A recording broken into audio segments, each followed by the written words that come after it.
Buenos días, nosotros somos el equipo integrado por Gloria Galilea, Dennis Owen, Anelsi Juliana, Paola Michelle, Laura Lisset y yo, Paola Yaguelín. El tema que vamos a estar desarrollando el día de hoy es procesos cognitivos.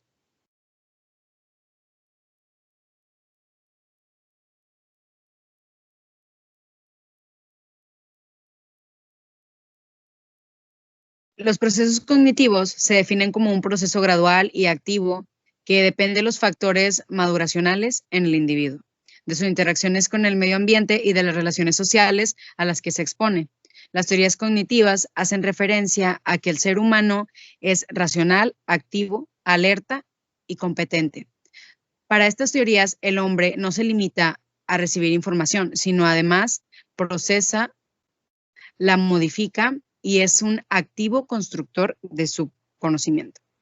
El desarrollo cognitivo resulta de los cambios de la capacidad del niño para organizar y usar la información.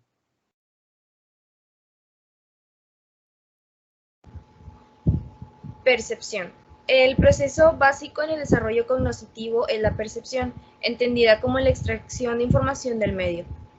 A fin de comprender la naturaleza de la percepción, es muy importante hacer notar la diferencia entre el concepto de estímulo y el de información.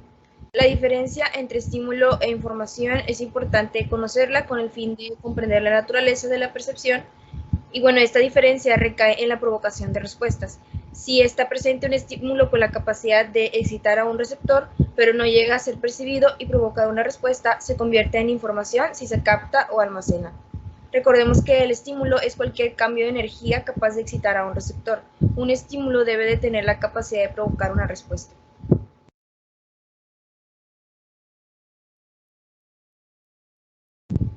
Ronald Forwood señala 4 etapas por las que atraviesa el proceso perceptual. La número 1 es la entrada o estímulo. En este proceso se inicia con un estímulo o entrada de energía de valor umbral. El número 2 es la transducción sensorial. Se lleva a cabo directamente sobre el receptor sensorial especializado y transforma la energía que recibe en impulso nervioso. La etapa número 3 es la actividad intercurrente del cerebro, la cual permite que el estímulo convertido en impulso nervioso se analice, compare, clasifique, almacene y por tanto se mande en forma de respuesta a un músculo efectivo. Y por último, la número 4, la cual es la salida o respuesta. Esta se da cuando una respuesta perceptual o experiencia.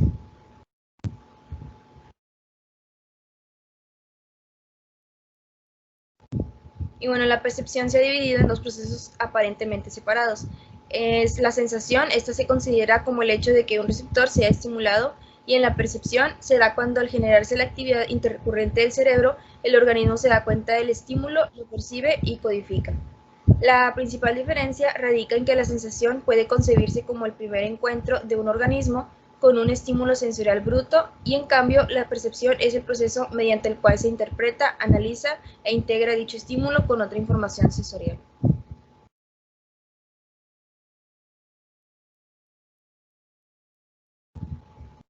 La percepción de la forma es el resultado de la discriminación del contorno y del contraste de las cosas, y la percibimos por el tacto, pero fundamentalmente a través de la vista. Considera la figura. Por un momento parece un jarrón, pero ¿lo es? Obsérvala de nuevo y en su lugar podrás distinguir el perfil de dos personas. La razón para estas inversiones es debido a que cada figura tiene dos dimensiones. Los medios normales que utilizamos para distinguir la figura del fondo no funcionan. El hecho de que podamos ver la misma figura en más de una forma ilustra un punto de importancia. No se trata de solo responder pasivamente a los estímulos visuales que llegan a nuestras retinas. En lugar de ello, tratamos de manera activa de organizar y dotar de sentido a lo que vemos.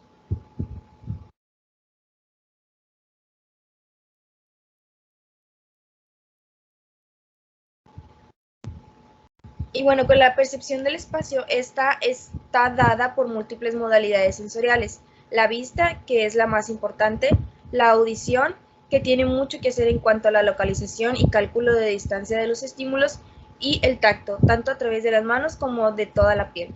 La percepción visual del espacio consta de 3 informaciones distintas: verticalidad, horizontalidad y profundidad a tercera. Las imágenes que se proyectan sobre nuestra retina son planas. La capacidad de ver el mundo en 3 dimensiones y de percibir la distancia se denomina percepción de profundidad. y se debe en gran medida al hecho de que poseemos dos ojos. Como consecuencia de que existe cierta distancia entre los ojos, una imagen ligeramente distinta llega a cada retina. Después, el cerebro las integra en una visión compuesta a la que se le conoce como disparidad binocular. La disparidad permite al cerebro calcular la distancia a la que se encuentra en un objeto.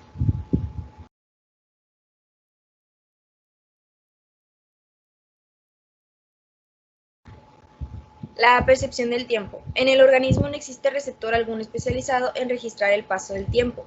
Existen dos corrientes que intentan explicar este fenómeno, la biológica y la cognoscitiva. La primera considera la presencia de relojes biológicos hipotéticos y la segunda se basa en la cantidad de información procesada en un lapso determinado. Para la psicología, lo importante es la experiencia subjetiva del paso del tiempo, no el estudio del concepto que un físico tiene del tiempo. La percepción del tiempo es un fenómeno, puesto que sus variables son psicológicas, es decir, hablamos de la experiencia subjetiva del tiempo.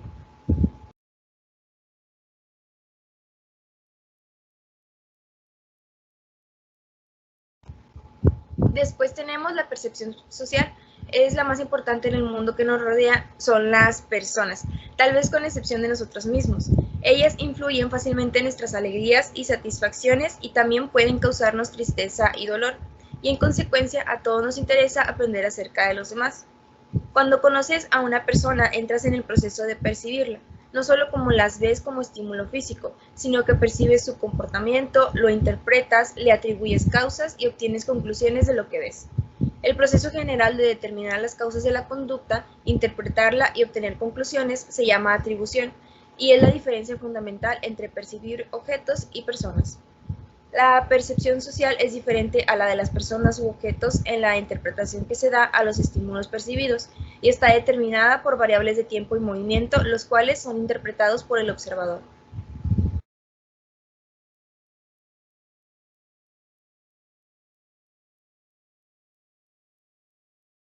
Tenemos lo que es la memoria y atención. Algunas principales tareas o funciones de la memoria es recordar, reconocer y reaprender. Recordar es la actividad de la memoria medida por la cantidad de información retenida en que la persona reproduce o reconstruye la información aprendida o almacenada con anterioridad.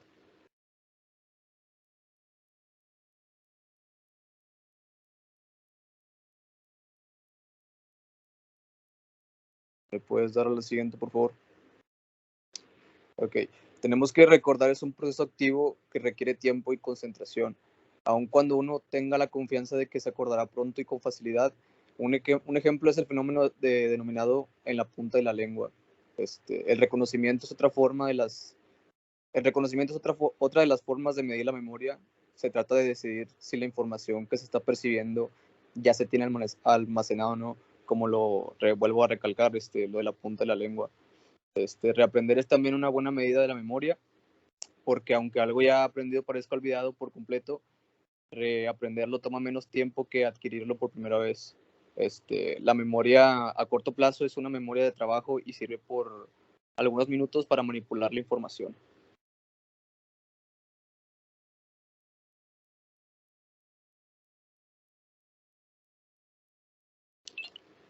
También tenemos una actividad que nos recalca lo que es el libro, que tienes que leer solo una vez la lista de las 7 maravillas del mundo antiguo y las cubres para tratar de recordar.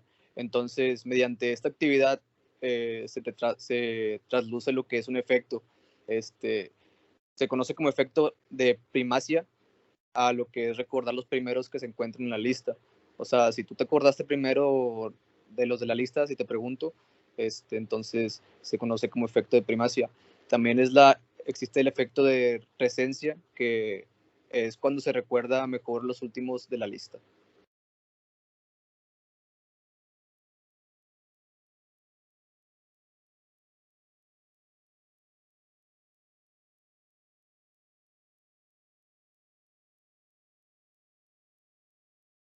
Y con respecto a la atención, si alguna vez se ha tenido la posibilidad de observar a un niño pequeños, tienen muchas distracciones y tienen un poquito menos de dificultad con la atención.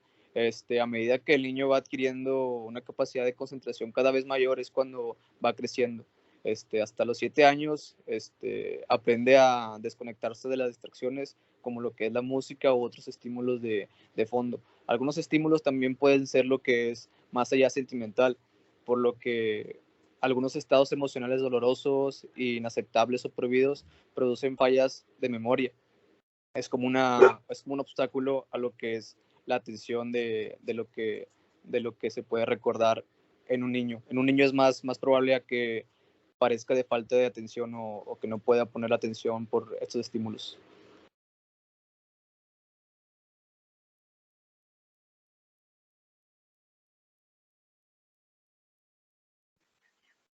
Aprendizaje. El concepto de aprendizaje es un cambio de comportamiento relativamente permanente como resultado de la experiencia. Es muy probable que el aprendizaje se asocie con lo que se tiene que estudiar en la escuela, pero se trata de un proceso más amplio y complejo. La función principal del aprendizaje es el conocimiento del medio y la adaptación a través de la adquisición de conductas y elementos que sirvan para la resolución efectiva de problemas de la vida diaria. La mayor parte de lo que somos es producto del aprendizaje. Todo, desde el modo de pensar hasta la forma de amarrarse las agujetas, sin olvidar el lenguaje, el liderazgo, la agresividad, la timidez, la delincuencia, todos son conductas aprendidas. De acuerdo con la teoría del aprendizaje social, la identificación de los niños con sus progenitores es lo que moldea su conducta a través de un sistema de reforzamiento y castigo. Este es el elemento más importante por el cual aprenden el lenguaje. Enfrentan la agresión, desarrollan el sentido de moralidad y aprenden una conducta esperada socialmente de acuerdo con su género.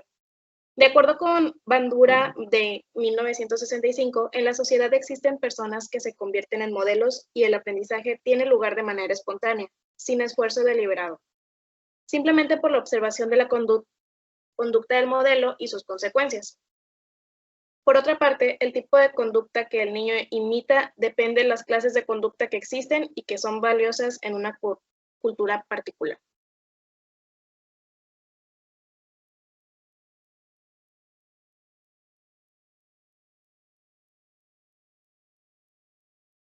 Ok, seguimos con pensamiento y solución de problemas. En toda actividad humana, desde advertir la belleza del entorno, aprender, recordar, imaginar, solucionar problemas, hasta entender una conversación o contestar una pregunta, está presente la cognición. La cognición comprende todos los procesos que nos llevan al conocimiento, no solo los identificados como pensar, razonar, formar conceptos, solucionar problemas y tomar decisiones.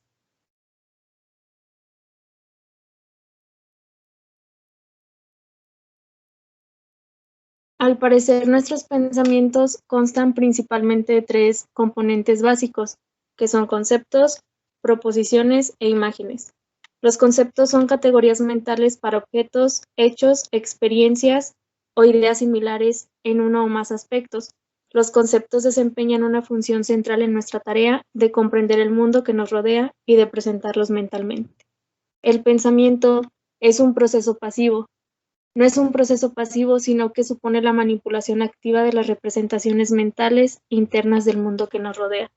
Y los conceptos nos permiten representar una gran cantidad de información acerca de los objetos, de los hechos o ideas de manera muy eficiente.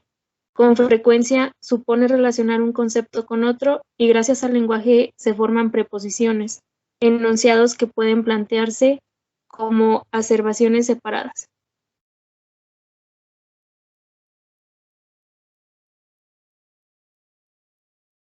La solución a un problema no puede surgir de un vacío cognitivo.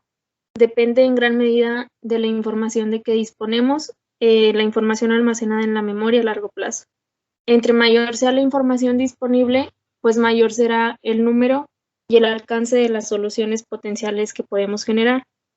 Y se establecen varias soluciones generales que se adoptan a él y tenemos que escoger una entre varias posibles, y las más frecuentes es el ensayo y error, algoritmo, heurística y creatividad.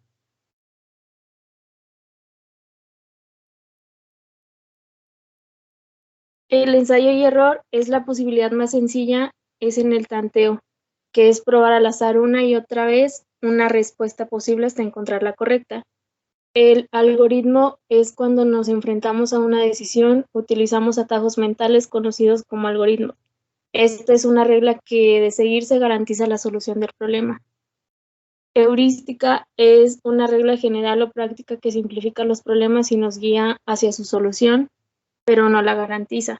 La creatividad es un proceso importante que se genera a partir de la necesidad de resolver problemas y consiste en encontrar usos, aplicaciones, combinaciones o soluciones nuevas para objetos o problemas con formas tradicionales conocidas.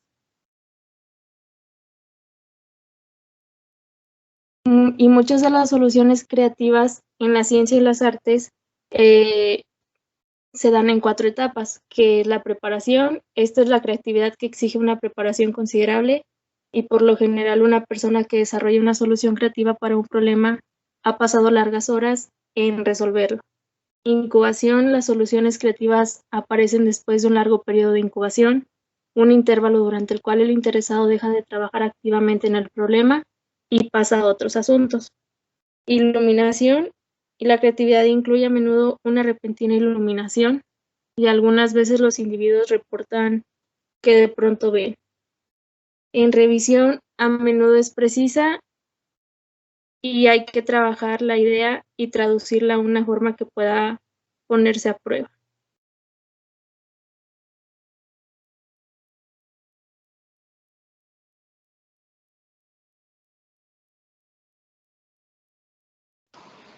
El lenguaje y la comunicación. El lenguaje no solo es vital para la comunicación, sino que también está muy relacionado con la forma en que pensamos acerca del mundo y también de cómo lo comprendemos, ya que pues el lenguaje utiliza símbolos para comunicar información. Cabe destacar que aunque el lenguaje no determina el pensamiento, sí influye enormemente en él.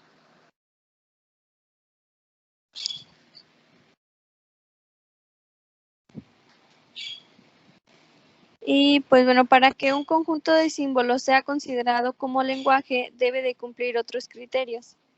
El primero es que la información debe ser transmitida por símbolos, es decir, las palabras o enunciados deben de tener un significado diferente. Aunque el número de sonidos o palabras separadas en un lenguaje pueda ser limitado, debe de ser posible combinar esos elementos en un número infinito de enunciados. Y el tercer criterio es que los significados de esas combinaciones deben de ser independientes de los ambientes en que se utilizan. En otras palabras, que los enunciados deben de poder transmitir información acerca de otros lugares y también de otros momentos.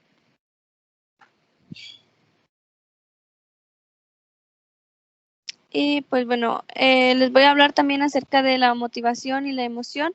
El término motivación se refiere más que nada a los procesos internos que sirven para activar, para guiar y para mantener la conducta.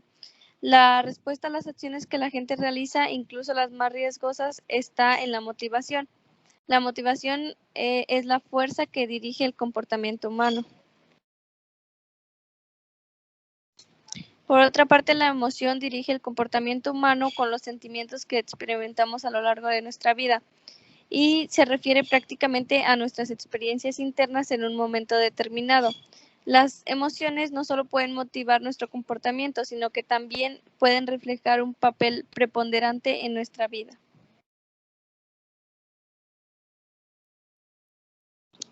Pues bueno, las emociones nos sirven para prepararnos para la acción. Esto quiere decir que las emociones actúan como puente entre los sucesos del entorno y las respuestas del individuo. También sirve para dar forma a nuestro comportamiento futuro. Esto quiere decir que las emociones sirven para promover el aprendizaje de información que nos será de ayuda para responder en forma adecuada en el futuro. También nos ayudan a regular nuestra interacción social. Las emociones que experimentamos son muy evidentes para los demás, pues pueden manifestarse a través de nuestro comportamiento verbal y no verbal.